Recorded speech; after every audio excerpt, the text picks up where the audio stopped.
Hello everyone. তো তোমরা যারা এই যে মেয়েটাকে দেখতেছো হাতে একটা মাশরুম নিয়ে দাঁড়িয়ে আছে, তো এদের সাথে এমন একটা কাহিনী হয়েছে, তো তোমরা জানলে অবাক হয়ে যাবা। তো এই কাহিনীটা হয়েছে মরক্কো নামে একটা কান্ট্রি আছে ওখানে। তারা এক পাহাড়ে গেছিল, তারা তাদের দুই বান্ধবী সহ। তো পাহাড়ে গেছিল মাশরুম ক্রয় করতে। তো সেখান থেকে তারা রাত্রিবেলা একটি রুমে আশ্রয় নেয়। তো আশ্রয় নেওয়ার পর তাদেরকে 4 জন দুর্বৃত্ত আসে, তাদেরকে ধর্ষণ করে এবং তাদেরকে নির্মমভাবে করে, মানে কি করে, চাকু দিয়ে কি করে সেটা তো তোমরা বুঝতেই পারো। তো এগুলো বলা যায় না, কারণ এইগুলো বললে ফেসবুকে ভিডিওতে মানে ওয়ার্নিং আসে, বুঝছো?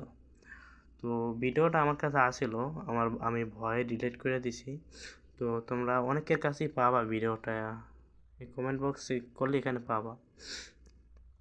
কিন্তু অনেক আগের ভিডিও এটা ক্রোমে সার্চ দিলে আহে, কিন্তু ভিডিও সহজে আহে না, কিন্তু এইসব ভিডিও কম আহে। এই যে তোমাদের এই যে আমাদের এক ভাই, সে লেখা দিতেছে মরক্কোতে 2018 সালে ঘটে যাওয়া হত্যাকাণ্ডের উদ্দেশ্য ছিল সন্ত্রাসী কার্যকলাপের মাধ্যমে ভয় ও আতঙ্ক সৃষ্টি করা। হত্যাকারী ইসলামিক সেট সেট আইএস এর সাথে যুক্ত ছিল এবং তারা একটি ভিডিওতে আইএসের প্রতি আনুগত্য প্রকাশ করে। তাদের উদ্দেশ্য ছিল পশ্চিমা দেশগুলোর বিরুদ্ধে জিহাদ ঘোষণা করা এবং মরক্কোকে অস্থিতিশীল করা।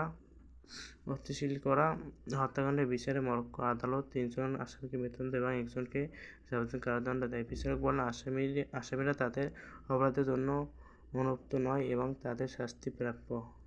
তো এই ছিল কাহিনীটা।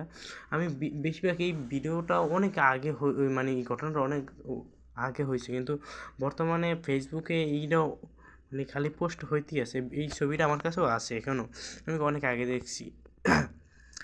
তো আমি এখানে কমেন্টে দিয়ে দিছি যে এটা নিয়ে কি হয়েছে। তো বিস্তারিত জানতে এই ইউটিউবে দেখে আসো।